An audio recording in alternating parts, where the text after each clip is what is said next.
Buenas tardes a todos, ¿cómo están?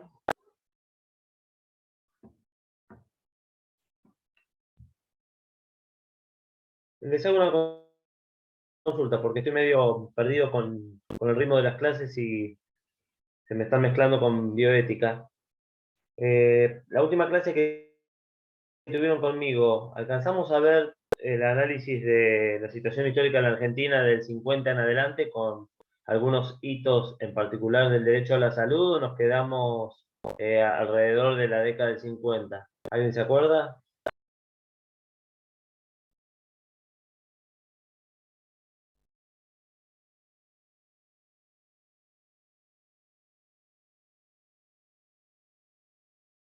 ¿Nadie se acuerda?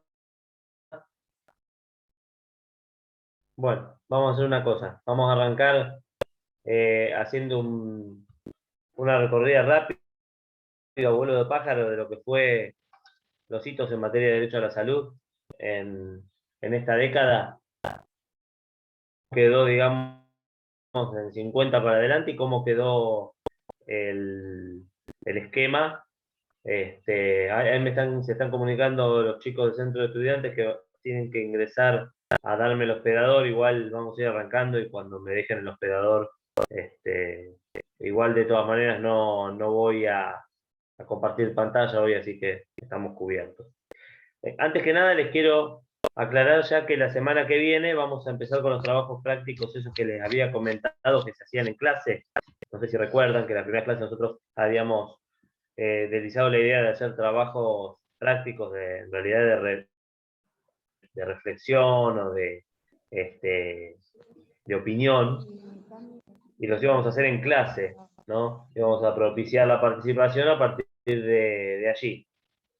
Así que bueno, la idea es arrancar la semana que viene, hacer dos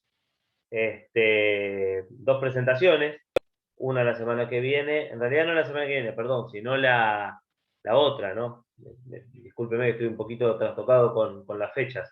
Estamos hablando de 27 de octubre, ¿no? Si quieren ir agendándolo, entonces, supongo que si no hay ningún feriado en el medio, quedaría el 27 de octubre y el 10 de noviembre. Vamos a poner como fechas para realizar los trabajos en clase, la reflexión.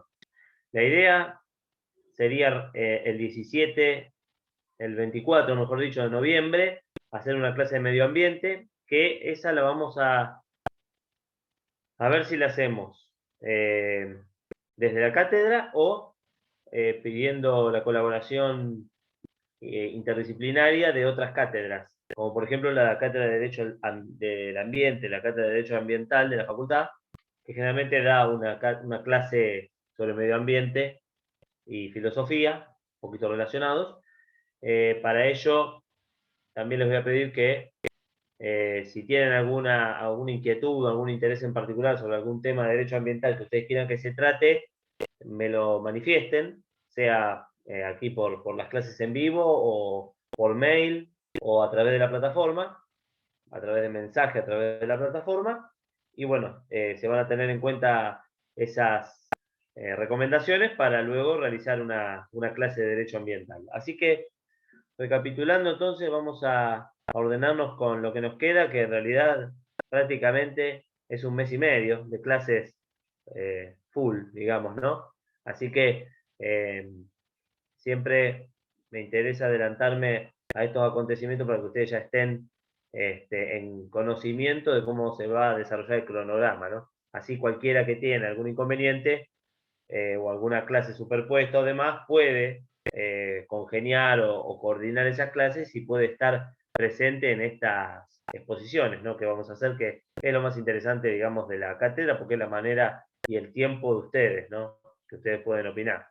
Así que bueno, anótenlo entonces, los días, miércoles 27 de noviembre, perdón, de octubre, miércoles 27 de octubre y miércoles 10 de noviembre serían las fechas agendadas para la realización de los trabajos en clase. ¿Qué trabajos en clase se van a realizar?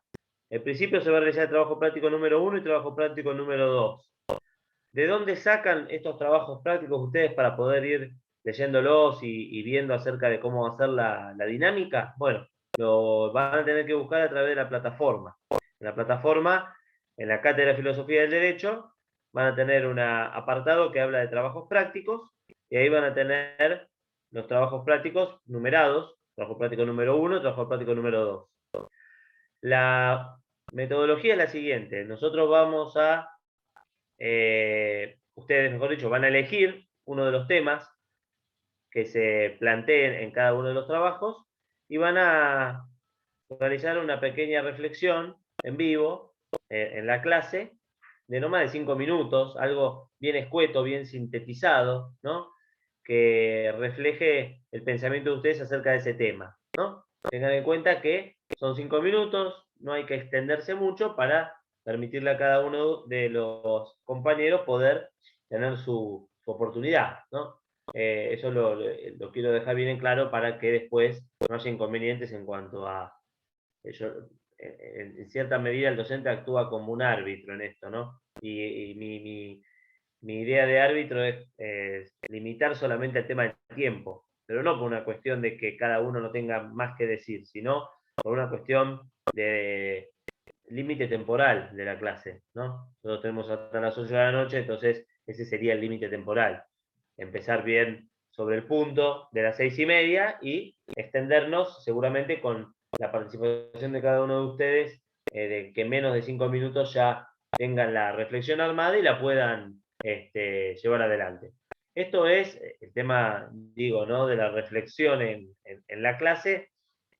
No es de índole obligatorio, ¿no? Estamos hablando de que se propicia la participación. O sea, la cátedra lo que hace es propiciar la participación, darle el espacio. Si alguien no se siente cómodo hablando en público, yo no lo voy a obligar. En público virtual, no lo voy a obligar, pero bueno, sería interesante que cada uno de ustedes pueda tener este espacio como para desarrollar un pensamiento mínimo o una reflexión. Entonces, se elige uno de los temas, se plantea la reflexión y otra cosa. Así, los 2 días, las 2 oportunidades que tenemos entonces para realizar esta presentación. Repito, 27 de octubre y 10 de noviembre. En principio, el 24 de noviembre tendríamos clase de Derecho Ambiental, que mi idea es que la pueda desarrollar algún integrante de la Cátedra de Derecho Ambiental, y ya después quedará al arbitrio del doctor Salvador cerrar la cursada el 1 de diciembre, y luego pondremos la fecha, fijaremos la fecha de la entrega de los trabajos finales, que en principio podría ser entre el 6 de diciembre y el 10 de diciembre, entre el 6 y el 10. Tengan en cuenta que hay en el medio un feriado, pero como generalmente la idea es presentarlo a través de la plataforma, no van a tener inconvenientes. Generalmente se les da una semana para que ustedes puedan estar cómodos y presentar el trabajo. Una recomendación: no corran atrás de los tiempos y a último momento, porque también la calidad del trabajo a veces se ve afectada por esa situación. Mi recomendación es que utilicen un sistema de trabajo ordenado, lo más ordenado posible dentro de las capacidades de cada uno de los temporales, ¿no?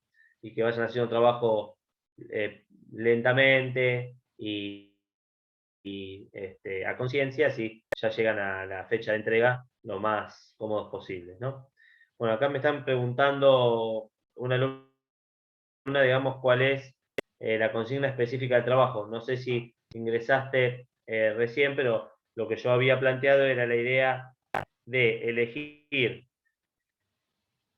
Los trabajos van a estar, vuelvo a repetir, disponibles en la plataforma virtual de Filosofía del Derecho, en la sección Trabajos Prácticos. Nosotros vamos a hacer en la primera oportunidad, en el primer turno, el día 27 de octubre, el trabajo práctico número 1, y en el segundo turno, el 10 de noviembre, el trabajo práctico número 2. Cada una de las consignas están dentro de estos trabajos, o sea, para que ustedes puedan conocer las consignas tendrán que ingresar a la plataforma y entonces allí encontrarse con la propuesta. Y dentro de esa amplia gama de temas, ustedes podrán elegir uno de ellos y preparar una reflexión por eso les damos 15 días, ¿no? Para que puedan leerlo, estudiar el tema, consultar bibliografía si quieren, ¿no? Informarse, empaparse en el tema y plantear una reflexión que tiene que ser lo más sintética posible. Por eso ponemos los 5 minutos, así pueden cada uno de ustedes plantear una reflexión. Bueno, cualquier duda o consulta igual me tienen a mí a través de correo electrónico, a través de la plataforma, o también pueden revisar la clase desgrabada que se están subiendo en la sección de avisos, en cada una de las clases. En la sección de avisos se va subiendo el link, entonces ustedes ingresan ahí y pueden rever todo lo que se dijo aquí y de esa manera fijar alguna cuestión que haya quedado dando vueltas. ¿Alguna duda o consulta más?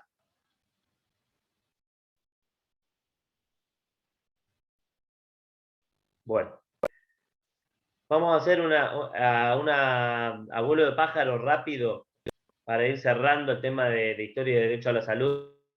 3 o 4 elementos interesantes o fundamentales de lo que fue la salud de la República Argentina y en cuanto a sus hitos históricos en la segunda mitad del siglo XX, hasta la actualidad, ¿no? Bueno, en el año 55 aproximadamente, los más memoriosos o que tengan mayor experiencia, no queremos decir edad, pueden haber, si se quiere, atestiguado o analizado o estudiado una de las últimas epidemias que tuvo la República Argentina, que fue la de la polio, la poliomielitis, ¿no? Que afectaba a un sector determinado de la población, ¿no?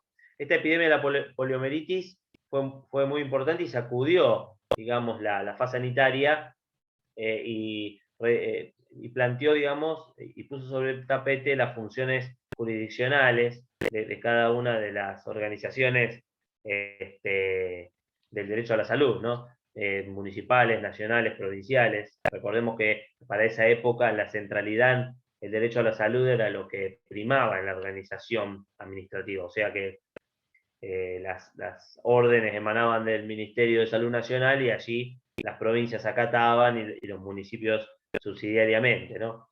Esta epidemia fue importante, sacudió la segunda mitad de esa década del 50. Dentro de esto podemos también encontrar, dentro de esta década, podemos también encontrar otros hitos históricos como son, por ejemplo, la creación del Instituto Malbrán, este instituto de investigación médico y científica de primera línea a nivel americano, ¿no? Y también, por supuesto, codeándose con los mejores a nivel mundial en cuanto a recursos intelectuales y académicos, es muy importante, y profesionales, obviamente, ¿no?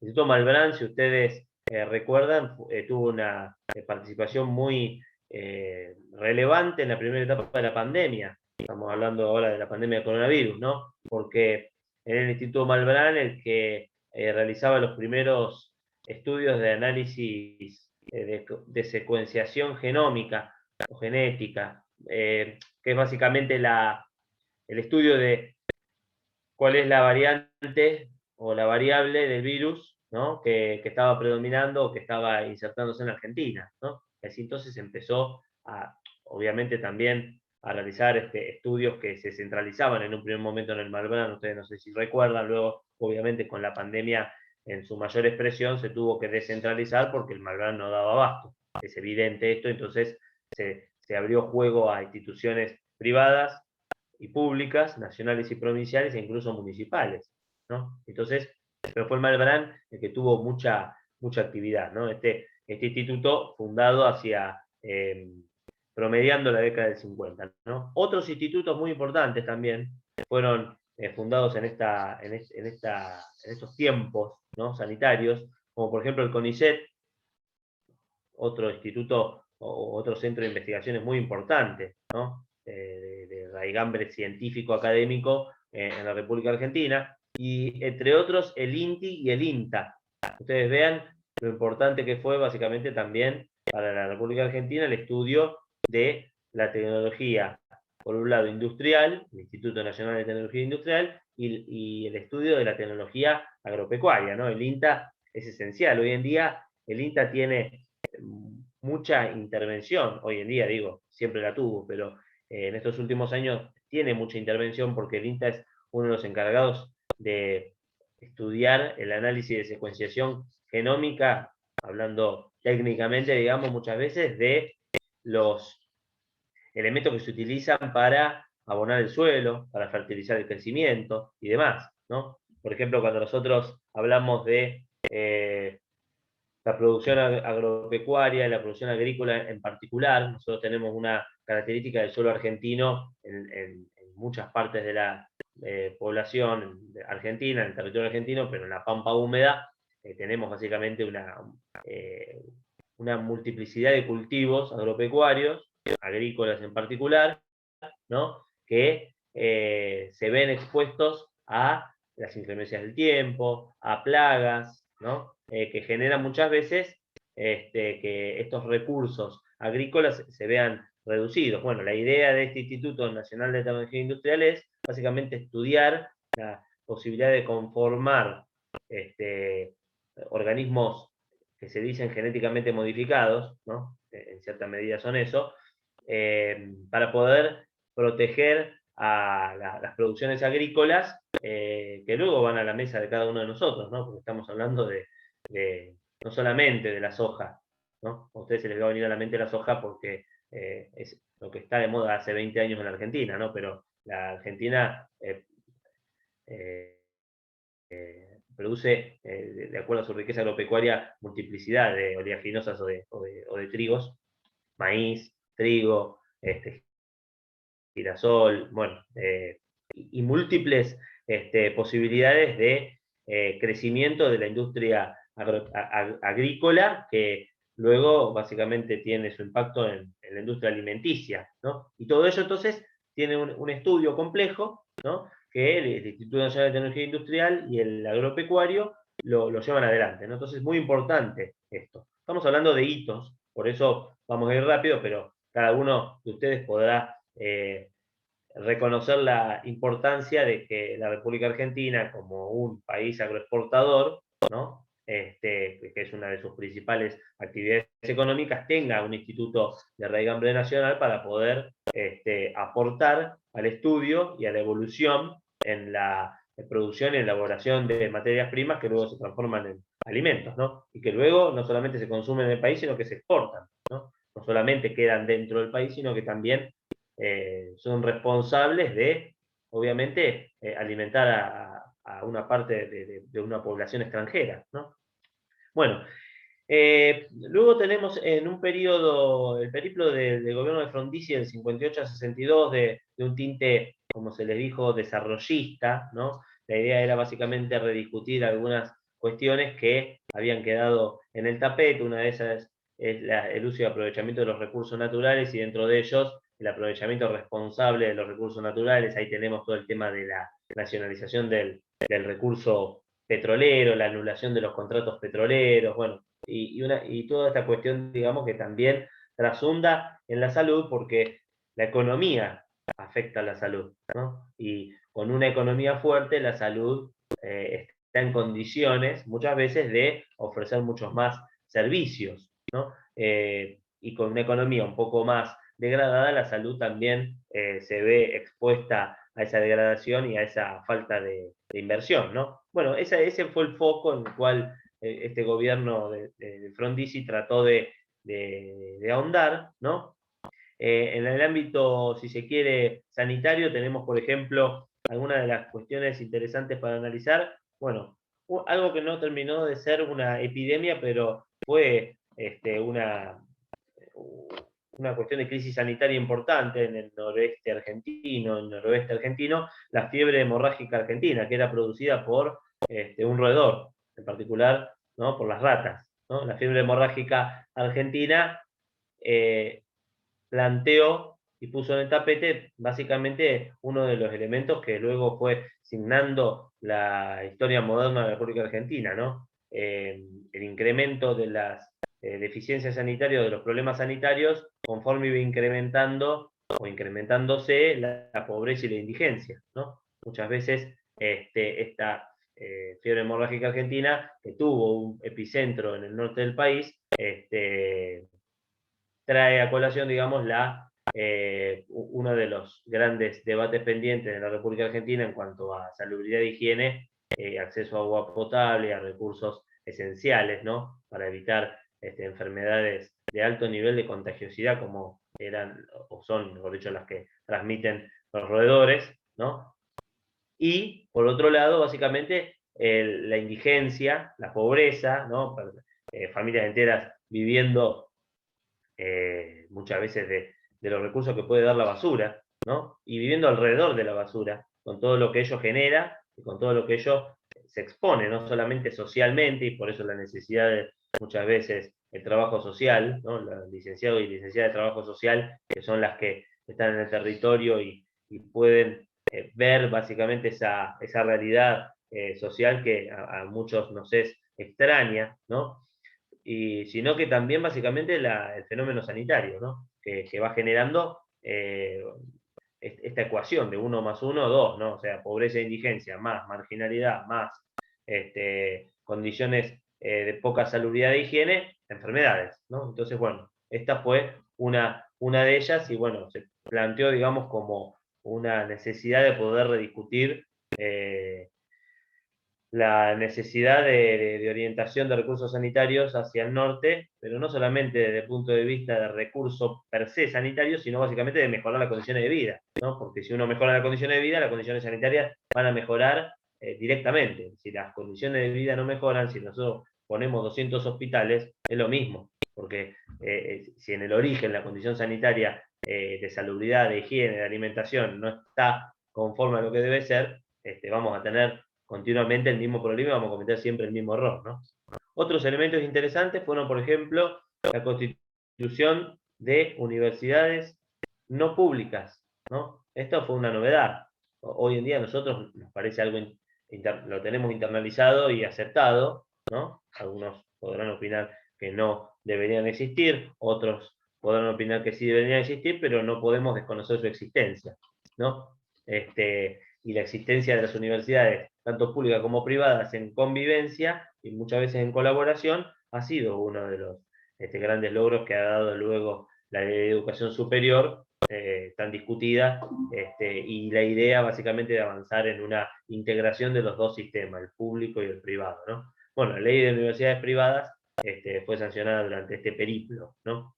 Otro, por ejemplo, elemento interesante fue la constitución del IOMA. IOMA es el Instituto de Obra Médico Asistencial. Este es básicamente, a grandes rasgos, una obra social para los empleados del Estado provincial. Hoy en día el IOMA es el prestador excluyente, ese es un debate que se da continuamente, ¿no? Respecto a IOMA, y exclusivo de los empleados públicos provinciales. ¿Esto qué quiero decir? Quiero decir que IOMA se financia con los aportes de los empleados públicos provinciales. Y a los efectos de evitar su desfinanciamiento, de que esta obra social caiga, ¿no? Se ha puesto como una suerte de cerrojo a la posibilidad de que un empleado público provincial pueda salirse de IOMA y elegir otra obra social o una empresa de medicina prepaga o una obra social sindical, lo que sea, ¿no? O sea, si uno quiere, como empleado provincial, tener una empresa de medicina prepaga, la provincia no se lo impide. Lo que tiene que hacer es, evidentemente, seguir aportando a IOMA y, por el otro lado, aportar a una empresa de medicina prepaga. Por ende, se entiende y se interpreta que, salvo que uno sea un empleado público provincial millonario, es muy difícil afrontar el pago del descuento de una obra social que es muy importante, aproximadamente el 5% del salario, y el aporte a una obra social o empresa de medicina prepaga que, hablando de empresa de medicina prepaga, mínimamente una cuota única, o sea, sin grupo familiar, estamos hablando, y sin adherentes, está alrededor de los 15.000 pesos mensuales. Entonces estamos hablando de un desembolso que muchas personas no lo pueden hacer. Entonces, es exclusiva y excluyente, cada uno tendrá su posición y su opinión, yo les doy los argumentos, y bueno, cada uno tendrá obviamente su posición en cuanto a esta posibilidad. Es cierto que, de hecho, IOMA, si no tuviera este cerrojo, muchos se mantendrían en la obra social por ser de categoría categoría y muchos otros no. Entonces, el futuro incierto de la obra social ha generado que muchos políticos de turno, sea cual fuere el partido político al cual estemos hablando, no se han animado a tocar, ¿no?, esta disposición, ¿no? Hablando en términos genéricos, ¿no? Bueno, otra cuestión interesante fue la del gobierno de Ilia. El gobierno de Ilia duró 3 años en el poder, entre 63 y 66, 1963 y 1966, y aquí llegó un fuerte debate que hasta hoy en día a nosotros nos atraviesa. ¿Por qué digo que nos atraviesa? Porque evidentemente la pandemia ha puesto blanco sobre negro y ha blanqueado, si se quiere, algo que siempre se supo, que es el poder de estas multinacionales, corporaciones multinacionales, médicas, ¿no? En la República Argentina estas existieron y en principio fue uno de los puntales principales la presión de estas organizaciones supranacionales, estamos hablando, ¿no? Muchas veces cuando se habla de la aplicación de la ley de defensa del consumidor y muchos critican el derecho consumeril, no ponen reparos o no analizan la situación de indefensión en la cual se encuentra un consumidor. Cuando hablamos de consumidor, estamos hablando, por ejemplo, de un consumidor de un recurso sanitario, ¿no? Cuando hablamos de una ley de empresa de medicina prepaga con la ley de defensa del consumidor, hay debates en torno a la posibilidad de incluirse como un consumidor. Entonces, aplicar una ley que sea más benigna para el consumidor, porque la disparidad que existe entre el recurso técnico, económico y el poder que tiene uno y el poder que tiene otro de negociación son distintos, ¿no? Es casi un contrato de adhesión. Y obviamente en las relaciones, imagínense, supranacionales, también existe una disparidad entre los estados y la posibilidad que puede brindar una corporación sanitaria, ¿no? Que no tiene por qué responderle a un ciudadano, ¿no?, que solamente le responde a los asociados de esa organización y obviamente responderá frente a las normas o el incumplimiento de normas del país que se trate, ¿no? Pero nosotros lo vemos con la pandemia hoy en día, ¿no? Es difícil salir de ese esquema, ¿no?, para la producción de una vacuna y aplicar un esquema exclusivo y excluyente de investigación, ¿no? Porque uno puede fabricar una vacuna bajo la licencia de otro. Eso lo pueden hacer los países. Pero, ¿cuántos países pueden fabricar una vacuna desde cero? Investigando, produciéndola y luego llevándola, ¿no?, estamos hablando al mercado mundial y producida a gran escala. La pregunta yo se las hago, la respuesta ustedes la tendrán en cada una de sus cabezas. Bueno, ese elemento de poder muchas veces juega, no en contra, digamos, pero juega en alternancia con los estados. Y muchas veces esto es en perjuicio de los habitantes del país, ¿no? Eso fue lo que había sucedido en la época de Ilia con la ley de medicamentos, ¿no? La ley Oñatibia era el ministro de Salud del gobierno de Ilia. Ilia, recordemos que fue presidente entre 63 y 66 y Arturo Humberto Ilia era médico. Arturo Humberto Ilia asume la presidencia del país con el 25% de los votos, en ausencia del principal partido que estaba proscripto en ese momento, ¿no? Y la división también del partido que lo lleva al poder en dos secciones, digamos, o facciones, ¿no? Asume con el 25%, evidentemente, con cierto rasgo de debilitamiento, ¿no? Eso no es con ánimo de echarle la culpa a nadie ni dejar de echar las culpas, estamos analizando objetivamente las cosas. Y frente a eso, no tiene mejor idea que, siendo médico, emprender una batalla contra los laboratorios, ¿no? ¿Qué es lo que hace? Con esta ley de medicamentos pretende congelar el precio de los medicamentos por 180 días, o sea, que los medicamentos valgan lo mismo por 180 días, o sea, por 6 meses. Tengan en cuenta esto en un contexto inflacionario de la Argentina superior al de hoy, ¿no? Eso también hay que tenerlo en cuenta. Uno de los grandes problemas de la Argentina desde el punto de vista económico es la inflación. Bueno, no es algo que haya explotado ahora o que haya, los más memoriosos conocen, digamos, de procesos inflacionarios en Argentina, y el de 63 al 66 fue importante y hubo una aceleración de los precios. Y obviamente siempre eso impacta en el que menos tiene. Y muchas veces el que menos tiene es el que más requiere ¿no? En el ámbito del derecho a la salud, el que menos tiene, generalmente, respecto de los que más necesitan, son o familias numerosas, ¿no? Con bajo poder adquisitivo, porque requiere más recursos sanitarios desde el punto de vista de la atención de primera salud para los niños en edad inicial, ¿no? Siempre nosotros, si tenemos que analizar el derecho a la salud, tenemos que analizar en términos de curva, ¿no? En cuanto a la demanda de salud. La demanda sanitaria empieza a ser una curva muy alta cuando uno tiene escasa edad, va bajando hasta un promedio de los 30, 35 años, luego comienza a subir hasta los últimos años de nuestras vidas, ¿no? En la cual la demanda sanitaria es superior. Ahora, imagínense todos ustedes en un contexto en el cual la mayor parte de la población con mayor demanda está expuesta. ¿Por qué? Por un lado, los menores de edad no pueden valerse por sí mismos, sino por sus padres. Y, evidentemente, si estamos hablando de padres con escasos recursos, ahí tenemos un problema. Y por el otro lado, los jubilados, con la mínima, ¿no? Que es el caso más claro de los que requieren medicamentos, ¿no? Entonces, no era una medida descabellada el hecho de plantear un congelamiento de los precios. ¿Pero por qué él plantea el congelamiento de los precios? Porque todos conocemos que las políticas de control de precios o de congelamiento de precios rara vez tienen éxito en el largo plazo. Si uno lo quiere aplicar como una coyuntura, quizás puede servir. El problema de la Argentina es que aplica políticas de coyuntura a largo plazo. Una de ellas son, por ejemplo, las retenciones. El gobierno de Dualde es el que pone las retenciones en el año 2002. Estamos a 2022 prácticamente, hace 20 años, y seguimos con la misma política de emergencia o las mismas recetas de la política de emergencia aplicada en ese momento y las queremos llevar como política de Estado. La política de Estado es la que tiene que perdurar en el tiempo por su confiabilidad y su durabilidad en el tiempo, ¿no? Y por su autosuficiencia. Bueno, imagínense que una política de emergencia no es constituyente en una política de Estado, porque la política de emergencia es para salir de una coyuntura, no es para construir una dirección, digamos, de gestión.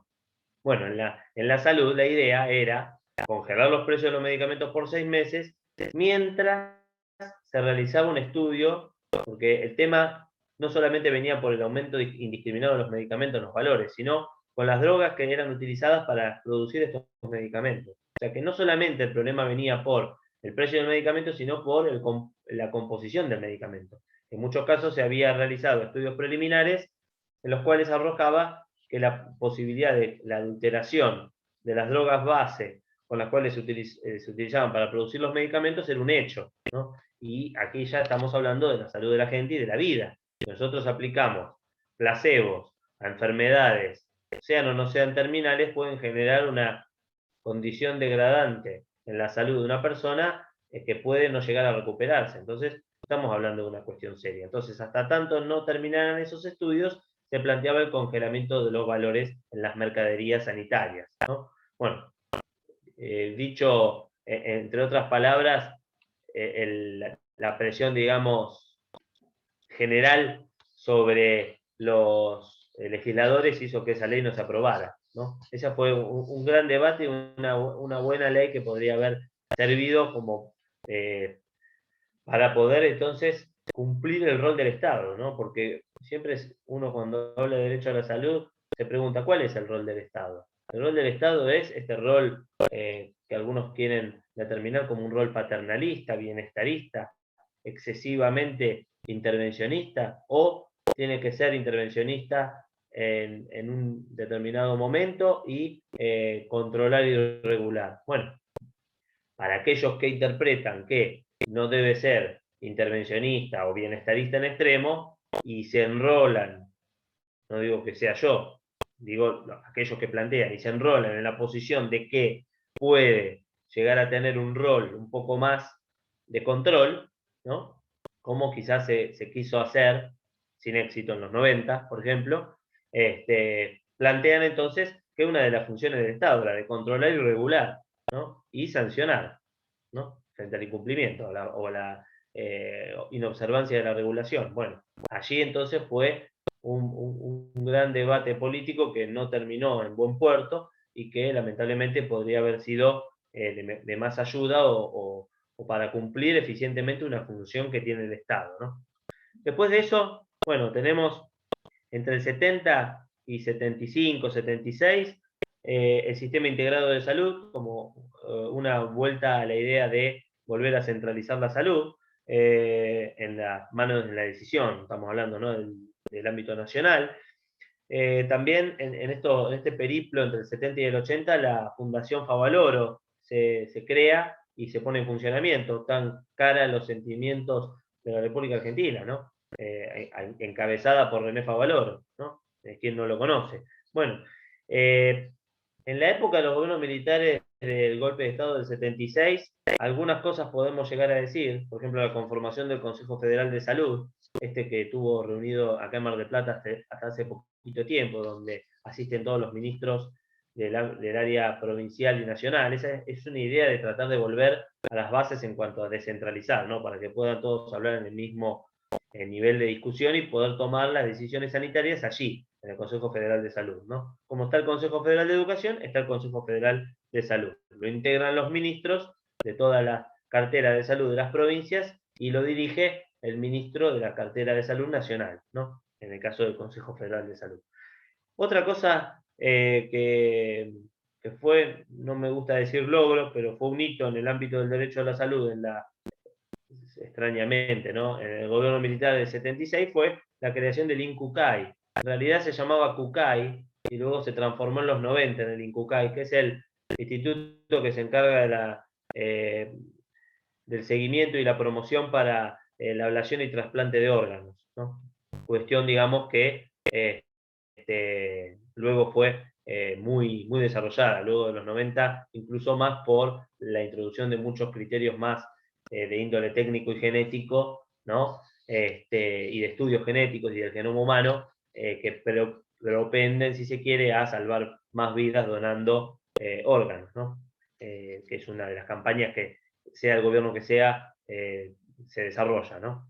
Y se promueve. Luego, con la vuelta a la democracia, en el 83, existieron algunos tipos de programas. Acá ya se comienza a vislumbrar vislumbrar no, sino a reconocer la idea de que la salud se ve afectada por los índices de nutrición y de alimentación. Esto ya es un fenómeno a nivel mundial. La Organización Mundial de la Salud comienza a plantear que la desnutrición infantil es un problema que aqueja a los países en vía de desarrollo, ellos dicen, para blanquear la situación, países subdesarrollados, ¿no? Obviamente, ustedes podrán tildarlo como quieran, pero bueno, la desnutrición infantil, la falta de alimentación adecuada, bueno, y todo eso va generando, obviamente, una afección y una afectación en la salud. Ni hablar de la desnutrición infantil, porque se habla que desde temprana edad, si uno no estimula al crecimiento del cerebro, al crecimiento del cerebro del niño, de la niña, con alimentación adecuada y equilibrada, esa falta de absorción de los nutrientes adecuados ya no se puede reemplazar en el futuro. Digamos, esa desnutrición queda marcada, si quiere, como si fuera una marca. Uno puede corregir en el futuro problemas de nutrición, pero esa nutrición que afecta al cerebro y al desarrollo del cerebro y de todas las cuestiones cognitivas de la mente, se va a ver afectada. Por eso es un verdadero flagelo, ¿no? Cuando se habla de la palabra flagelo, el verdadero flagelo es permitir, ¿no?, la desnutrición infantil, porque evidentemente es permitir la condena al futuro de la sociedad, ¿no? No solamente de las personas que estén desnutridas, sino de la sociedad en su conjunto, ¿no? Porque es básicamente una idea de cuestión más global y solidaria, ¿no? Entonces, esa idea entonces de la década de los 80 se trató de plasmar a través de distintos programas, muy cuestionados, muy criticados por cuestiones de corrupción y demás, ¿no? Propias de todo gobierno, ¿no? El Programa Alimentario Nacional fue uno de ellos, el programa PAN, los más memoriosos también lo recordarán, muy discutido, ¿no? En cuanto a, no su función, sino en cuanto a cómo resultó, ¿no? También hacia mediados de la década del 80, la constitución de los denominados seguros de salud, para tratar de colaborar ya se vislumbraba y se analizaba la crisis del sistema sanitario público, obviamente, ¿no? La crisis del estado de bienestar como aplicado al sistema de salud en la década del 70 se empezó a ver en el mundo. En la década del 80 se aceleró en Argentina con la hiperinflación. ¿no? Entonces la imposibilidad de poder lograr atender a la mayor cantidad de pobres e indigentes y mayor cantidad de desempleados, obviamente por estas crisis económicas constantes, ¿no? Y la falta de inversión en el sistema público iba generando entonces la necesidad de que el Estado financie indirectamente otros estilos de salud. Estos son los denominados seguros de salud. Algo que en realidad en Argentina no tuvo mucha inserción, ¿no? El sistema argentino está dividido en tres: el público, el privado y el semipúblico, son las obras sociales. En Estados Unidos sí funciona mucho el tema del sistema de salud a través de un seguro o coseguro de salud, ¿no? Si bien las empresas de medicina prepaga lo tienen dentro de lo que es el sistema de prestación, difiere un poco en cuanto al funcionamiento en relación a lo que es la medicina, por ejemplo, en Estados Unidos, por decir un país, ¿no?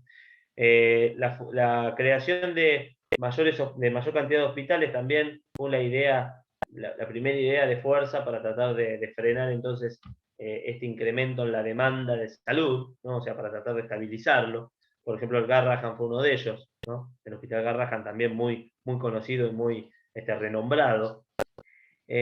Otra cuestión importante, también ya más que nada a los derechos humanos, es la creación y la fundación del Banco de Datos Genéticos, ¿no? Aquí no solamente con la idea de buscar ir en consonancia con lo que luego en el 2000 fue el descubrimiento del mapa genético humano, del genoma humano, ¿no? No solamente de la mano de la bioética y demás, sino obviamente con un tinte lamentable político, lamentable, ¿no? Pues estamos hablando de las consecuencias acarreadas por la desaparición forzada de personas, el secuestro de bebés y demás, que fue generando entonces la necesidad de construir un nuevo concepto o una nueva noción de la identidad, ¿no? Cuestión que está en continuo debate y en continuo desarrollo. La identidad desde la genética fue el gran debate de la década de los 80, ¿no?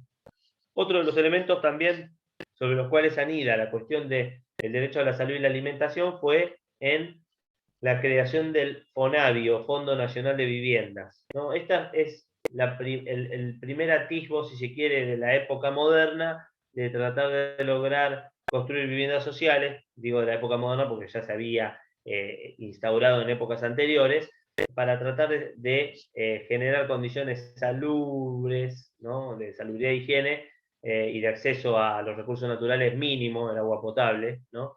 A la familia de escasos recursos, tratando de evitar eso que había sucedido, ¿no? En otras épocas nefastas en la República Argentina, ¿no?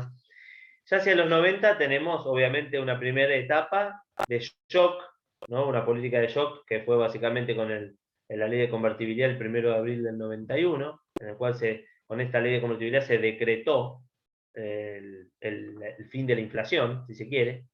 Digo que se decretó, y hablando irónicamente, porque evidentemente en términos numéricos la inflación obviamente se dio a lo que era la hiperinflación finalizando el gobierno de Alfonsín y los primeros años de Menem, ¿no?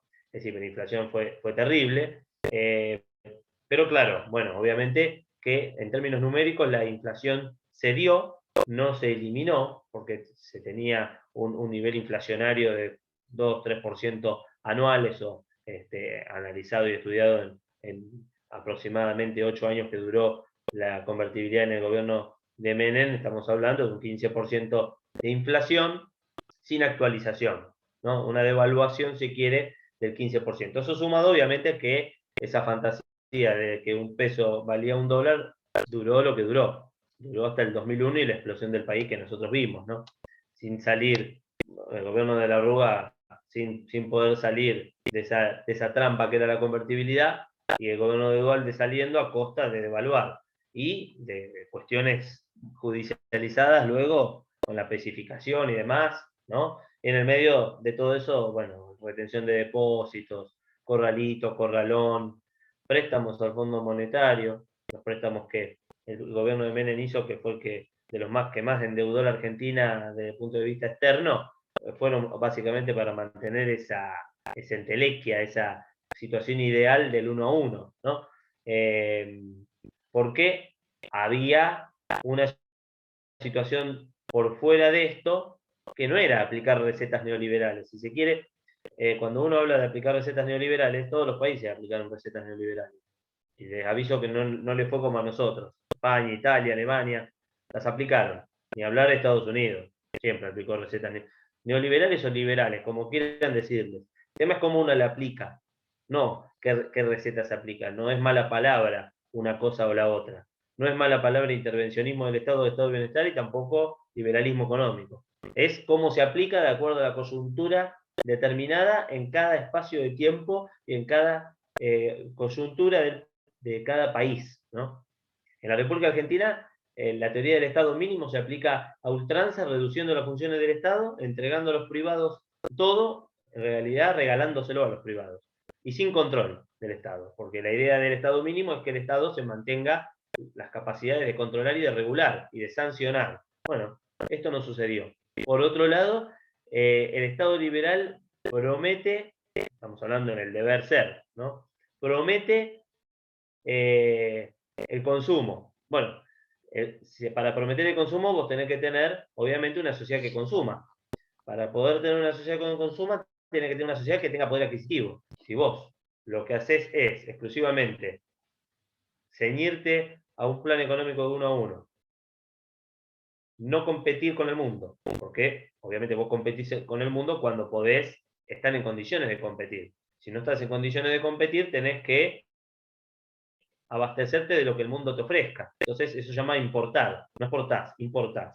Si vos importás más de lo que exportás, tenés una balanza comercial de pagos negativa. Esa balanza comercial de pago negativa genera déficit. Ese déficit tiene que cubrir de alguna forma. Algunos imprimen moneda, otros piden plata a organismos internacionales y se endeudan. La salida, yo no la tengo obviamente, si no sería ministro de Economía, y soy un simple abogado, pero la salida evidentemente es conjugar los dos sistemas, ¿no? Ahora, lo que se aplicó en la Argentina no fue conjugar los dos sistemas, sino fue tomar deuda para bancar un proceso, pero sin crecer. Si bien en las estadísticas se crecía, uno puede ver en los números que un país no crece cuando a fines de la década de los 90 vemos el resultado, digamos, de el estudio de censo y los índices de pobreza e indigencia que habían, cómo había asumido y cómo había terminado, entonces vemos que hay un problema, ¿no? Cuando aproximadamente 40% de la población no tiene recursos para poder alimentarse, tenemos un problema. No estamos hablando de este gobierno, ¿no? Estamos hablando de la época de los 90. Entonces, la demanda en materia sanitaria crece. ¿Por qué? Porque si vos estás desocupado, la única alternativa que vos tenés para poder resguardarte de tu dolencia o de tu padecimiento es la salud pública.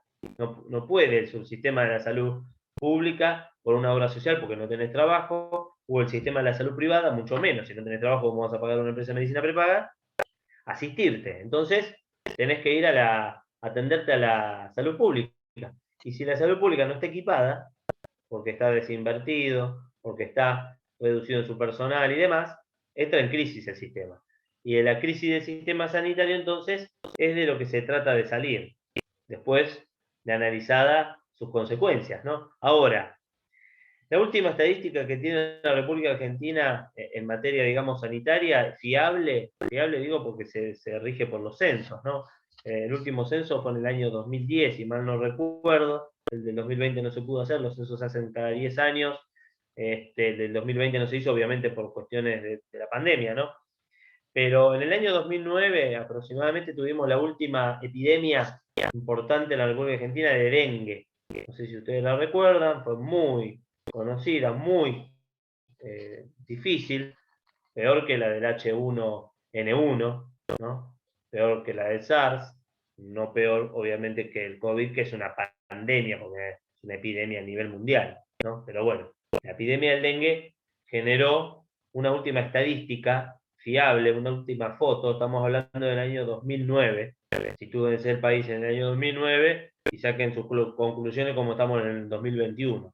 En el 2009 teníamos del 100% del diagrama de torta, la demanda sanitaria era cubierta de esta manera.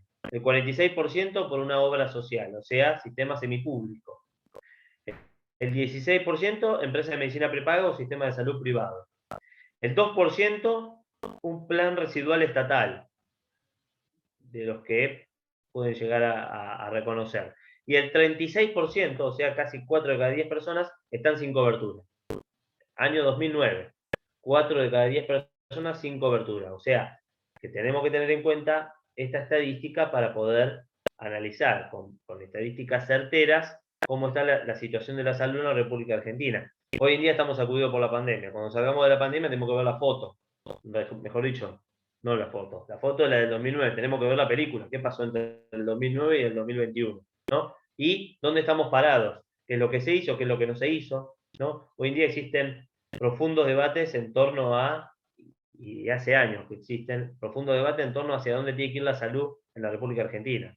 Algunos hablan de la regionalización de la salud. Yo soy partidario de la regionalización de la salud, pero siempre y cuando se haga, no que sea un eslogan político o de campaña, ¿no? Se planteó, se trató de hacer en algunas épocas, sin gran éxito. ¿Qué significa la regionalización de la salud? No es solamente sacar el poder de decisión del Estado Nacional y derivarlo a las provincias y a los municipios. Aquí ya tenemos un grave escollo. Los municipios no son autónomos en la provincia de Buenos Aires. Es una cuestión esencial, ¿no? Porque ustedes vean que la organización del sistema sanitario es piramidal, de arriba hacia abajo. Eso es historia de la República Argentina. Ahora, ¿quién conoce la realidad sanitaria regional? No hay más nadie que conozca mejor la realidad sanitaria del sistema regional que un intendente. ¿Por qué? Un gobernador tiene, en el caso de la provincia de Buenos Aires, 135 municipios. Y un presidente, bueno, tiene más de 20 provincias, 22. Ahora, si nosotros circunscribimos la situación al Estado municipal, el Estado municipal hoy, como están dadas las cosas, no puede brindar salud. ¿Por qué? Porque no tiene los recursos. El Estado municipal, ¿de qué se financia? De las tasas. Claro, si nosotros subimos el valor de las tasas municipales, cobramos menos, porque obviamente la cuerda no se puede tensar más. Entonces baja el índice de cobrabilidad. Entonces, ¿de dónde se financia la municipalidad? Y no, entonces tiene que comenzar a realizar convenios entre las provincias o con la nación. Y ahí entonces es donde empieza a generarse la cuestión política, ¿no? La falta de cooperación para algunos y excesiva cooperación con otros, institucional, ¿no? Entonces ahí tenemos un problema, porque aquellos que más necesitan y mejor pueden diagnosticar el tema de la salud están circunscritos a la decisión de un político de turno que esté atendiendo o en La Plata o en el gobierno nacional en Ciudad Autónoma de Buenos Aires. Y esto independientemente del partido político que esté. Ese debate debe darse. En la provincia de Buenos Aires el debate debe darse en torno a garantizar la autonomía de los municipios. La Constitución Nacional, creo que en el artículo 123 establece que los municipios deben ser autónomos. Ahora, la Constitución de la provincia de Buenos Aires hace décadas que viene incumpliendo esa manda constitucional nacional, porque no dispone la autonomía de los municipios. Y si no la dispone la Constitución provincial, nosotros, como dependemos de la organización y del flujo de los recursos del Estado provincial, no podemos dar un sistema de salud previsible en el tiempo y proyectar, ¿no? Entonces, superado ese escollo, podríamos avanzar hacia la regionalización de la salud. ¿Y esto qué significa? Bueno, imagínense la realidad de la ciudad de Mar del Plata, o Partido de General Porredón, si se quiere, para ser más inclusivos, ¿no? El Partido General Porredón lo conforman varias ciudades, la ciudad de Mar del Plata, la ciudad de Batán y la ciudad o el paraje de Sierra de los Padres. Podemos ser considerados como una ciudad compleja, porque tiene gran extensión, no solo de costa, sino hacia el fondo de la ciudad, que se dice, ¿no? La parte del oeste de la ciudad, la parte del sur de la ciudad y la parte del norte de la ciudad. El este no, porque tenemos el mar, ¿no? Pero bueno, la realidad de la ciudad es muy compleja. No es la misma realidad de la ciudad que tenía hacia la década de 50, cuando, por ejemplo, se trata de poner en marcha y en funcionamiento el Hospital Internacional General de Agudos. La ciudad de Mar del Plata no tiene hospital municipal. Lo tuvo en su momento, se cerró. La ciudad de Mar del Plata, en la década de 50, que tenía aproximadamente entre 50 y 70 mil habitantes, tenía un hospital municipal, tenía un hospital provincial, que es el Hospital Internacional General de Agudos.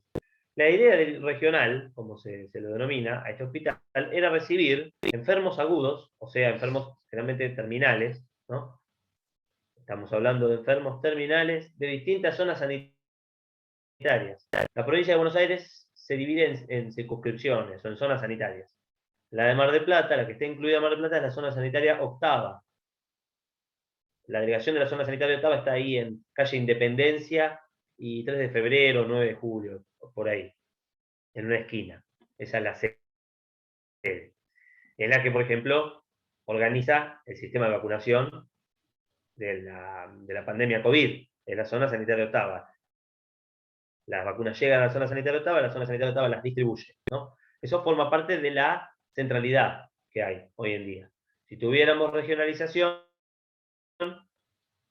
imagínense ustedes la comparación de una ciudad con entre 50 y 70.000 habitantes en la década del 50 y hoy, que de por sí no tenemos censo.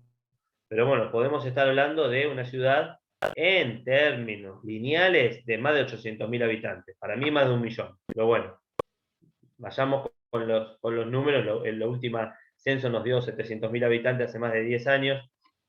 800.000 seguro que hay. Bueno, con 800.000 habitantes hoy en día la ciudad de Mar del Plata no tiene el Hospital Internacional General de Agudos, porque no solamente digo que no lo tiene porque es provincial primero y porque es un hospital, ya no es más regional, no es más interzonal, porque muchas de las ciudades satélites a las que venían a atenderse ya tienen sus hospitales, pero ha tenido que dejar de ser un hospital dedicado al enfermo agudo, sino para convertirse en un hospital de generalidades, ¿no? Es una gran mole, tiene gran superficie, tiene grandes profesionales, pero no alcanza, no da abasto. Si tenemos la misma estructura sanitaria que en la década del 50, pero con 20 veces más la población, nunca va a alcanzar. Por más de que seamos Suiza, nunca va a alcanzar. Entonces, hay un problema ahí. El otro problema es básicamente la posibilidad de generar con la regionalización la profesionalización de las unidades médicas de pronta atención, las UPA. Las unidades de pronta atención son básicamente las salas antiguas de primeros auxilios. Claro, cuando nosotros partimos de la base de entender que la sala de primeros auxilios es para los primeros auxilios, para las primeras atenciones, sacamos de eso las internaciones, aunque sean en periodos cortos. El promedio de internación diaria en terapia intensiva, por ejemplo, son 4 o 5 días, ¿no? Entonces imagínense ustedes si, o terapia intensiva o terapia intermedia, internación, si tuviéramos la posibilidad de tener unidades de pronta atención con internación incluida, la posibilidad de internar a la persona en un determinado periodo de tiempo corto, ¿no? Para estabilizarla y luego sí derivarla a un centro de mayor complejidad, ¿no? Para todo eso obviamente hace falta presupuesto. La ciudad de Mar del Plata y todo el Partido General Pueyrredón tiene más de 100 barrios hoy en día. Eso de que Mar del Plata tenía 5 barrios ya no existe más. Tiene más de 100 barrios. Entonces necesitaríamos mínimamente 50 o 60 unidades de pronta atención bien equipadas. ¿Para qué? Para que la persona no tenga que atravesar toda la ciudad para ir a internarse. Porque también es el paciente, la denominación de paciente es el que espera. Claro, el paciente es el que tiene que ser paciente, ¿no? Es el que espera, pero es el que espera desespera, justamente porque estamos hablando de salud, no estamos hablando de una persona que está esperando en un banco para que le den un crédito, que también desespera, ¿no? Pero bueno, es otra situación. Hablando concretamente de el paciente, tiene que esperar, y bueno, ¿qué mejor forma para que el paciente espere de la mejor manera que llevarle la salud al barrio, ¿no? Llevarle la salud a su círculo social, ¿no? Eso sería esencial. Obviamente que para todo esto que estamos hablando, siempre está el mismo escollo, la economía. Pero obviamente estos son los temas que se deben discutir y analizar como plan a largo plazo, porque hay 3 o 4 temas sobre los cuales el Estado no puede dejar de lado, reconociendo la organización y la conformación del Estado como hoy lo tenemos, ¿no? Pues si pasáramos a ser un Estado corporativo, bueno, cambiamos la tonalidad, discutimos otra cosa, pero hoy en día, como tenemos conformado el Estado tiene que brindar 3 o 4 elementos Claro, exacto, sí, sí, de lo que están planteando en los chats también, sí. Evidentemente la espera también en las salas de espera, o sea, vos tenés que reformar todo el sistema sanitario, ¿no? Y eso no, a lo que voy, eso es, primero, recursos, segundo, planificación, no es que de un día para el otro lo vas a poder hacer. Lamentablemente esto debió haberse hecho hace 50 años atrás, o sea, haber empezado hace 50 años atrás. Hoy en día ya tenemos el problema y lo tenemos ya explotado en la cara. No es que en realidad podemos decir que ahora vamos a empezar y dentro de 20 años vamos a estar. No, ya tenemos el problema y lo tenemos explotado en la cara. Tenemos una demanda que está en continuo crecimiento, porque aun cuando al país le vaya bien, y todos rezamos que le vaya bien a este país, porque estamos viviendo todos adentro de él, el crecimiento demográfico del país y la tasa de natalidad es un elemento que no se puede dejar de lado. Y lamentablemente, aún con movilidad social ascendente, que esperemos en el futuro pueda darse, siempre va a existir la necesidad de reforzar el sistema sanitario público para todas aquellas personas que no tengan la posibilidad de acceso, ¿no? Porque si no, ¿para qué está el Estado? ¿No? Ese es el compromiso, primero ese es el debate que se tiene que dar, porque aparentemente lo que estamos viendo es que ese debate no se da. Se puede dar en las palabras, pero no se da en el fondo de la cuestión, ¿no? Porque no hay planes a largo plazo, no hay un plan que lo lleve adelante un gobierno y que después venga el gobierno letra A o letra B o letra C y lo siga. No, lo cambia. Entonces ahí tenemos un problema. Pero políticas sanitarias a largo plazo es esencial. Mantenimiento de los presupuestos para ello es esencial.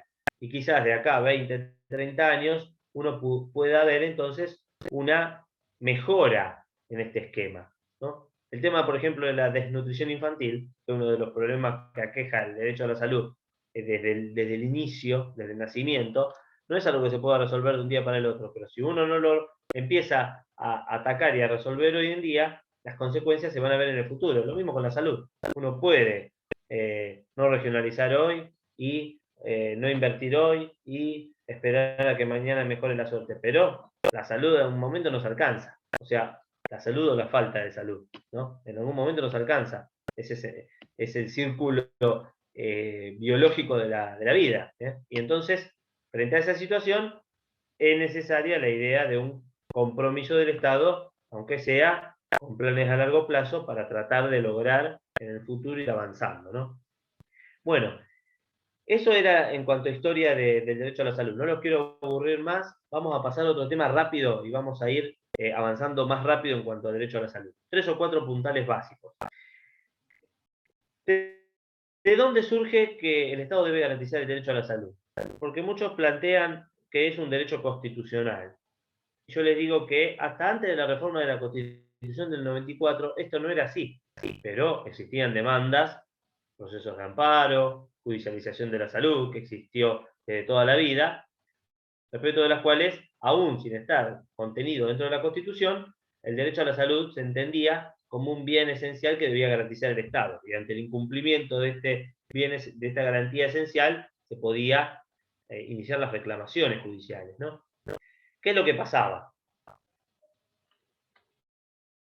Antes de la reforma del 94 existía un esquema jurisdiccional para poder acceder. Después de la reforma del año 94, nosotros tenemos varios elementos respecto de los cuales podemos interpretar o inferir que el Estado debe garantizar el derecho a la salud porque está inmerso dentro de la Constitución.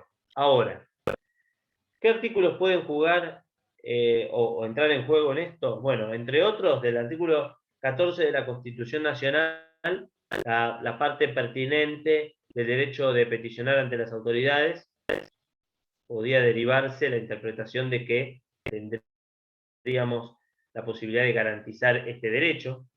Esto todo estamos hablando, obviamente, antes de la reforma del 94, ¿no? De dónde surgía la base para poder iniciar un reclamo jurisdiccional, un reclamo judicial. Artículo 14, derecho de peticionar ante las autoridades.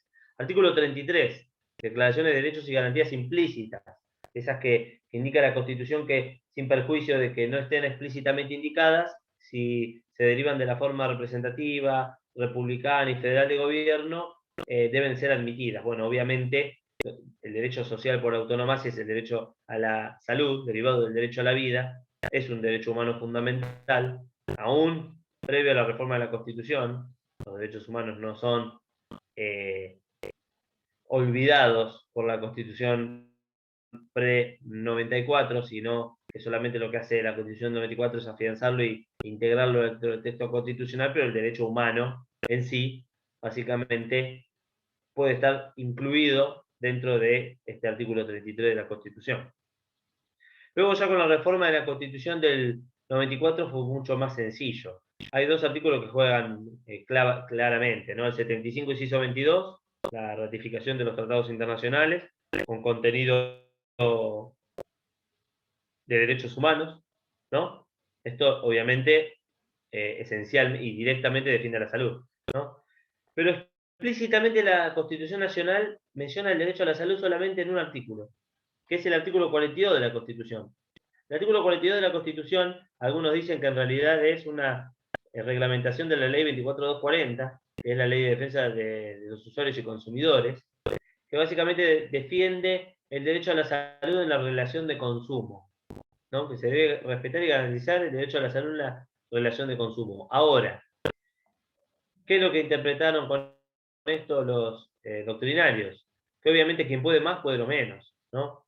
Si en la Constitución Nacional, en la primera parte, la de las declaraciones de derechos y garantías, que son para la universalidad de las personas, no solamente para que revista carácter de consumidor.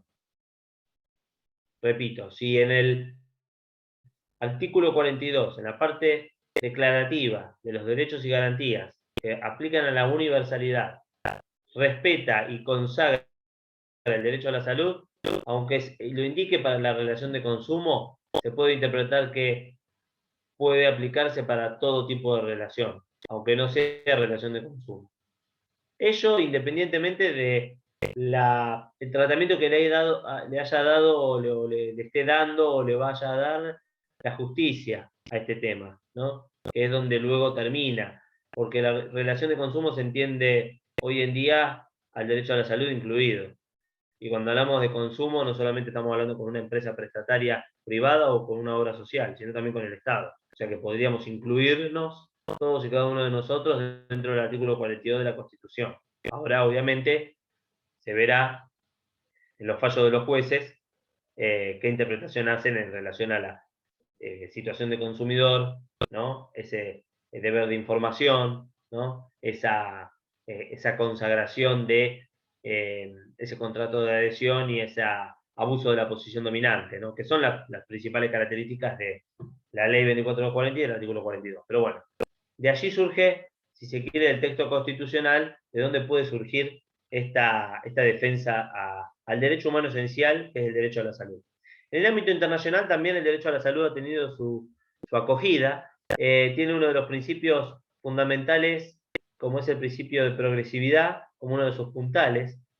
El principio de progresividad en materia de salud plantea que cada uno de los estados parte de estos tratados internacionales que en el ámbito del derecho internacional se apliquen, tienen que asumir una posición de garantía cualitativa y cuantitativa en materia de derechos y obligaciones derivados de la salud. Esto traducido, ¿qué significa? Que progresivamente se debe propender en estos estados parte, y la Argentina forma parte, en la mayor parte de los tratados internacionales que defienden el derecho a la salud, el Estado parte tiene que propender a beneficiar con más y mejores derechos en materia de derecho a la salud, progresivamente hablando. ¿Esto qué significa? Bueno, si antes, por ejemplo, nosotros teníamos una ley de derecho del paciente que limitaba derechos, la próxima ley que se sancione no puede ir por sobre esa ley restringiendo derechos, sino que tiene que ir reglamentando más derechos. Un ejemplo de ello es que una de las últimas reformas a la ley sanitaria que consagra el derecho del paciente permite básicamente una cuestión que es muy importante hoy en día, por ejemplo, cuando hablamos de juicio de mala praxis, ¿no? O daños y perjuicios, que es básicamente la medida de prueba por excelencia que se tiene, además de las pericias médicas, por ejemplo, un accidente de tránsito, o accidentológicas, la historia clínica, ¿no? La historia clínica es el documento esencial que guarda y graba todas y cada una de las dolencias y de los padecimientos de la persona a lo largo de su vida, ¿no? La historia clínica, en su momento, ustedes ya vieron, y los que no, derechos reales. Por un lado tenemos la posesión y por el otro lado tenemos la tenencia. No sé si ustedes ya lo vieron a esto, la discusión de Guerin y de Savigny, ¿no?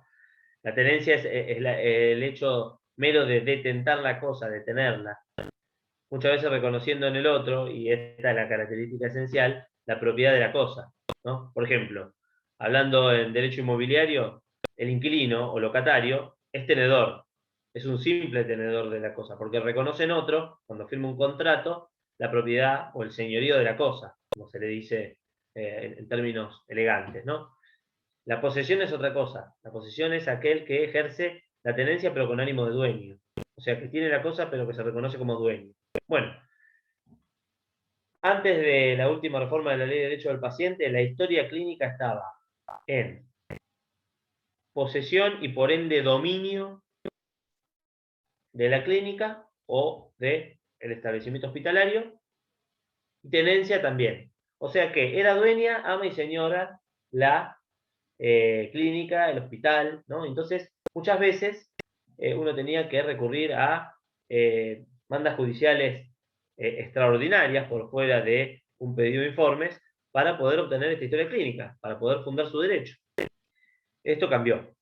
Si bien la posesión de la historia clínica, pero no con ánimo de dueño, sino, si se quiere, el depósito, no posesión, subraya el depósito, de la historia clínica está en cabeza de la institución hospitalaria, sea cual fuere, pública, provincial, nacional o privada,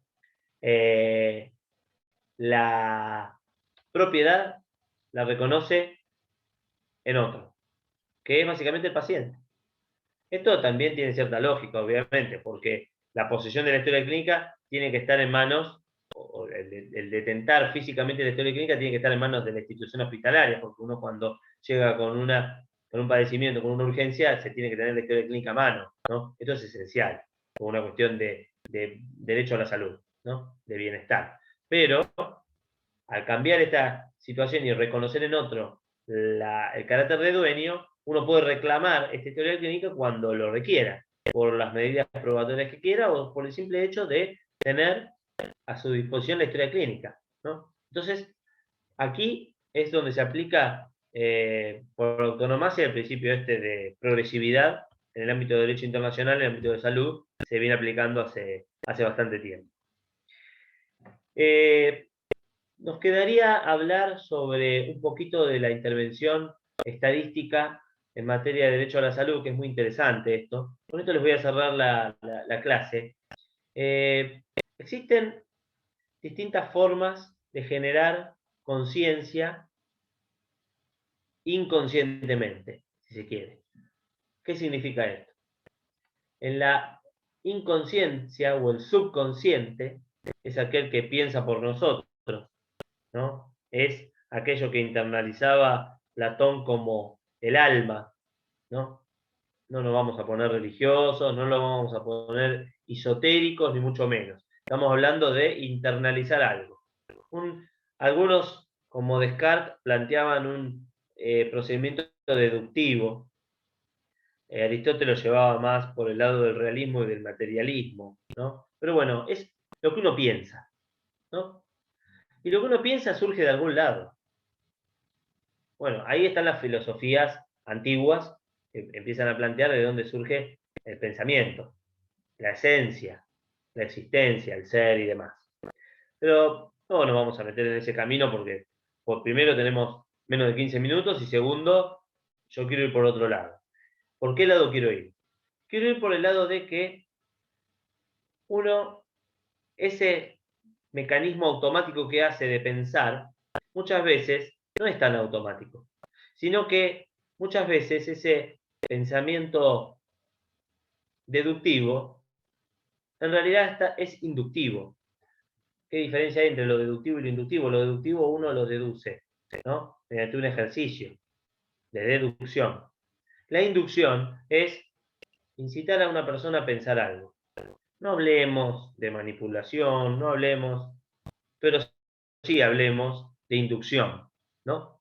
Muchas veces la filosofía ha sido utilizada como un mecanismo para inducir al pensamiento, para dirigir al pensamiento, ¿no? De hecho, obviamente los primeros filósofos trataron de socializar el pensamiento del arte de filosofar para que muchos otros pudieran pensar. Ahora, el problema es qué es lo que hay que pensar, si es libre el pensamiento o si no es libre el pensamiento. Bueno, entonces podemos concluir en que esa inducción puede llegarnos a generar a nosotros una falsa creencia de un proceso deductivo.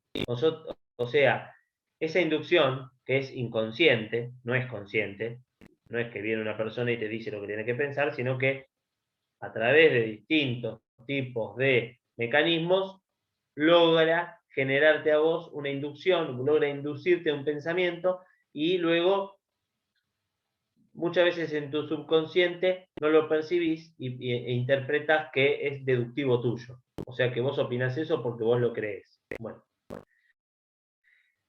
en términos, digamos, filosóficos, esto fue utilizado durante toda la historia de la humanidad para generar convencimientos o pensamientos, desde los fanatismos religiosos, pasando por fanatismos de índole económica, política, social, ¿no? Cultural. Ahora, cuando esto se introduce en el ámbito del derecho a la salud, estamos en otro elemento fundante, que es básicamente inducir a pensar una cosa a un determinado grupo de la población para poder apoyar una determinada teoría, ¿no? Las teorías filosóficas no surgen de la nada, sino que alguien las elabora y luego se inducen y luego se socializan, ¿no? Esa es la forma también en realidad en la cual los seres humanos tendemos a comunicarnos, ¿no? Si no seríamos animales, andaríamos todavía con el garrote y el que tiene el garrote más grande es el que triunfa, ¿no? La palabra y el pensamiento es lo que ha primado. Pero cuando la palabra y el pensamiento son utilizados con una finalidad exclusiva de inducir, es cuando podemos estar en inconvenientes o en problemas. Las teorías de las variables de la salud, teoría de las variables de la salud, es una de las teorías descubiertas hacia la década de 60-70 más interesantes para poder discriminar, que sirve para la comunidad científica en general y para la institución hospitalaria en particular, de mucha cuantía. Porque, ¿qué son las variables de la salud? Es básicamente un conjunto de variables estudiadas y predeterminadas que hacen generar un convencimiento en el operador sanitario que la persona tiende a enfermar por una determinada cosa, o por un determinado padecimiento, por una determinada actitud.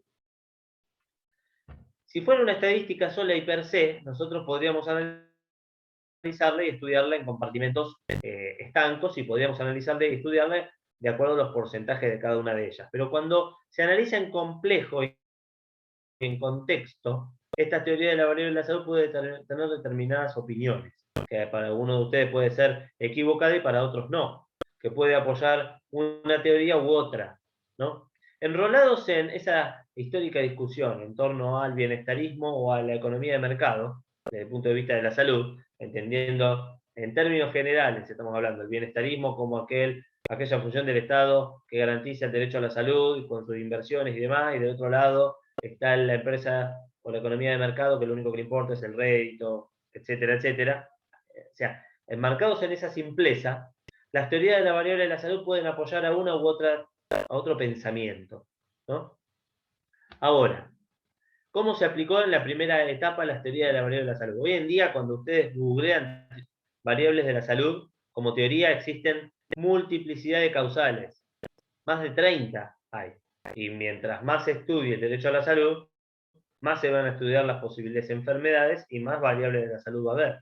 Porque el concepto de salud es algo dinámico, no es algo estanco. Lo que hoy a ustedes les parece salud, quizás en otro momento no lo es. Lo que en algunos momentos se estudiaba y se analizaba de una determinada manera, en otros momentos se puede estudiar y analizar de otra manera. Por ejemplo, el tema de la obesidad, hasta hace 30 40 años atrás, no era considerado una enfermedad. Hoy en día sí. Entonces, ahí tenemos cuestiones que hacen a la esencia, nos vamos mucho más atrás. Enfermedades mentales, antes no eran tratadas como enfermedades, y se diagnosticaban de otra manera y se resolvían de otra manera. El acompañamiento terapéutico y demás no es algo que existió toda la vida, existía el encierro, ¿no? Entonces, no se reconocía como enfermedad, se reconocía como un mal, no sé, ajeno, no sé dónde venía, ¿no? Esotérico, y bueno, esa persona no está en sus cabales, con otra palabra, ¿no? Para no etiquetar, ¿no? Y se la encerraba, ¿no? Bueno, la evolución del concepto de la salud necesita entonces evolucionar el concepto de la enfermedad, porque son las dos caras de la misma moneda, la salud y la enfermedad. Uno no está completamente sano o completamente enfermo. La teoría moderna de la salud plantea un estado de equilibrio, y si ese equilibrio se rompe, uno puede tener o estar más cerca de contraer una enfermedad o puede estar más cerca de no contraerla, ¿no? Pero no hay términos absolutos en la salud y en la enfermedad, ¿no? Esto es importante plantearlo. Obviamente ustedes me van a poder decir, pero bueno, ¿el enfermo terminal qué es? No, bueno, eso es una obviedad. No estamos hablando de las enfermedades reconocidas como tales, sino muchos otros padecimientos que pueden, de acuerdo a los límites temporales y sociales, ¿no? Dejar de serlo, ¿no? Entonces, el complejo elemento del concepto de salud nos ha llevado a arrojar en un primer momento y a grosso modo 4 variables de la salud, o sea, 4 variables por las cuales la persona puede tener tendencia a enfermar. Estas son el medio ambiente, la genética, el estilo de vida y los bienes y servicios sanitarios. Se las repito: medio ambiente, genética, estilo de vida y bienes y servicios sanitarios. La teoría de la variable de la salud lo que hace es abonar en una primera etapa a las teorías que plantean que la economía de la salud es lo que debe primar y que se debe reducir la función de fiscalización del Estado. Ahora ustedes me dirán, ¿cómo lo hacen? Analizan en compartimentos estancos cada una de estas teorías, mejor dicho, de estas variables, perdón. Si nosotros estudiamos en complejo estas 4 variables, no hay duda de la necesidad del compromiso del Estado en acudir a esas variables y la importancia del Estado en cada una de las variables. Hablando del medio ambiente, estamos hablando obviamente de condiciones sociosanitarias. Estuvimos hablando toda la clase, ¿no? De los planes de vivienda, del compromiso del Estado en la generación de condiciones sanitarias acordes para poder vivir en sociedad, ¿no? Si hablamos de la genética, estamos hablando del banco de datos genéticos, pasando por el genoma humano, pasando por las investigaciones de los órganos estatales de gran importancia por parte del Estado. Si hablamos del estilo de vida, bueno, aquí podemos hablar como campañas de difusión por parte del Estado para poder fomentar el estilo de vida de la gente, que sea más saludable, de hábitos de consumo más saludables, ¿no?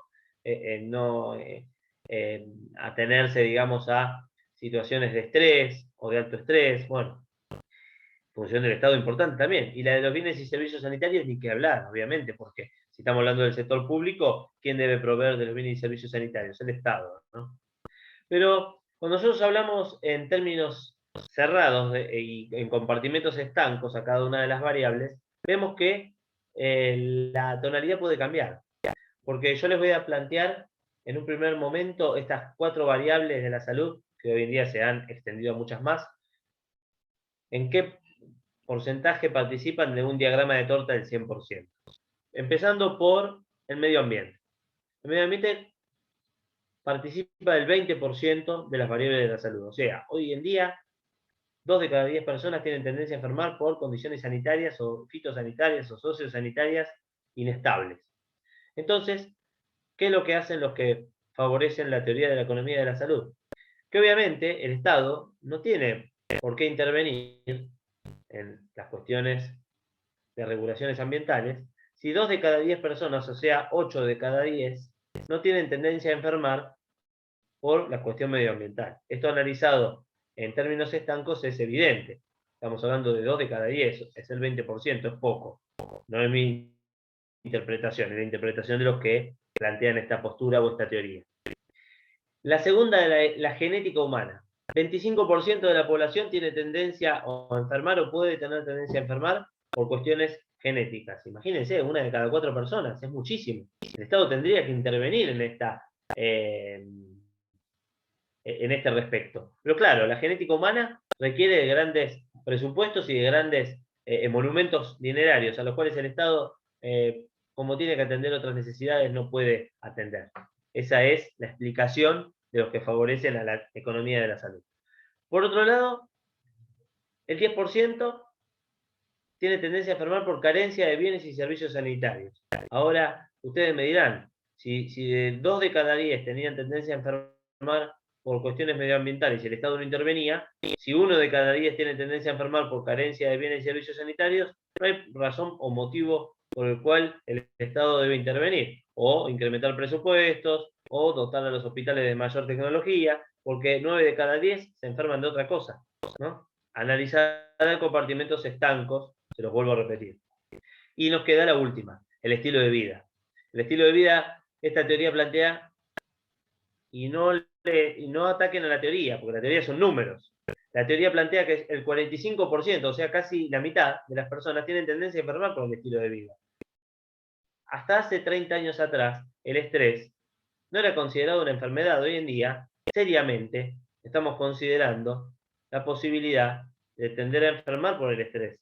El estilo de vida, además de la alimentación adecuada, de la posibilidad o no de hacer actividad física o aeróbica o de recreación, la posibilidad o no de estar expuesto a drogas legales, ilegales, el consumo de tabaco, de alcohol, ¿no? Todo eso va generando necesariamente una posibilidad de una tendencia de la persona a enfermar, que muchas veces deriva en otras enfermedades, ¿no? Por ejemplo, el sedentarismo, el estrés y la mala alimentación pueden generar o derivar en complicaciones cardíacas, ¿no? Bueno, entonces, aquí es en donde la teoría de la variable de la salud, desde la economía de la salud, plantea, existe algo que se llama la autorresponsabilidad en materia de salud. O sea, el Estado no puede hacerse cargo de la decisión individual de cada una de las personas, porque vivimos en libertad. Y si vivimos en libertad, cada uno es libre de hacer lo que quiere con su cuerpo, cada uno es libre de hacer lo que quiere con su vida. Pero claro, como es libre de hacer lo que quiere con su vida, también luego tiene que asumir las consecuencias del obrar o del accionar, ¿no? Algo así como, dicho burdamente, el dicho claro del derecho civil, uno no puede alegar su propia torpeza, ¿no? Si en el ámbito saludable uno ha sido torpe, uno no puede alegar como un error propio su propia torpeza, ¿no? Bueno,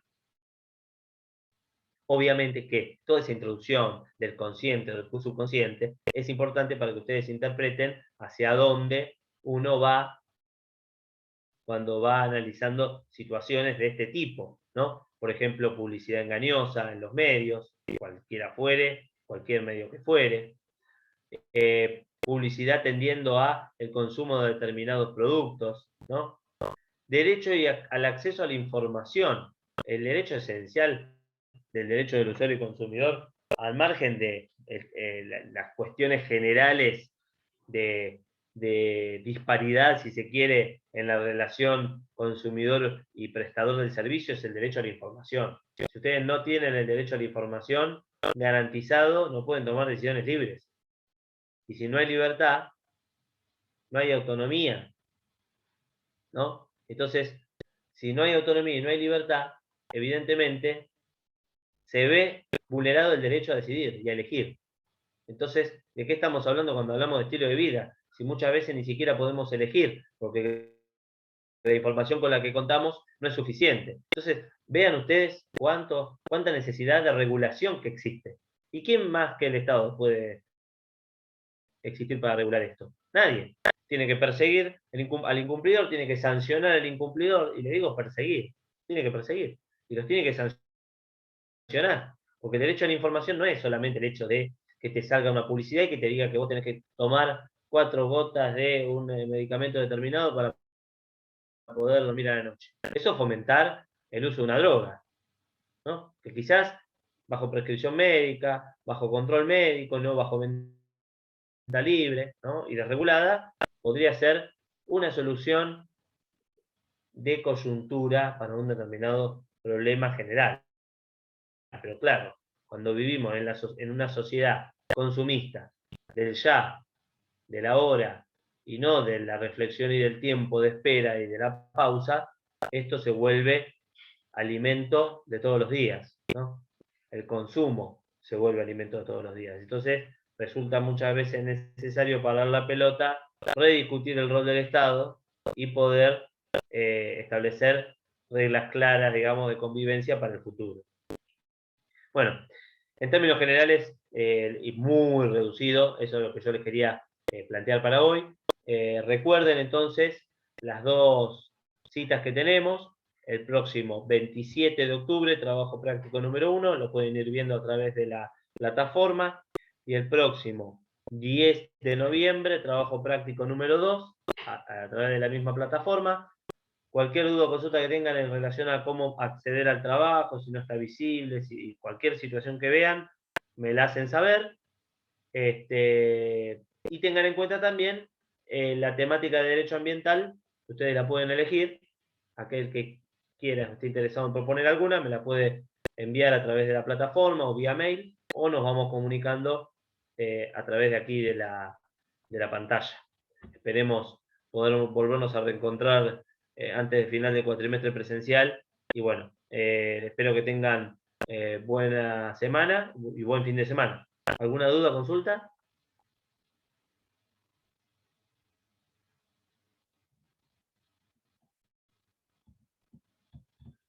¿Nadie?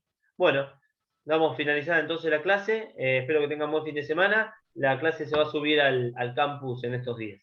Hasta luego. Chao.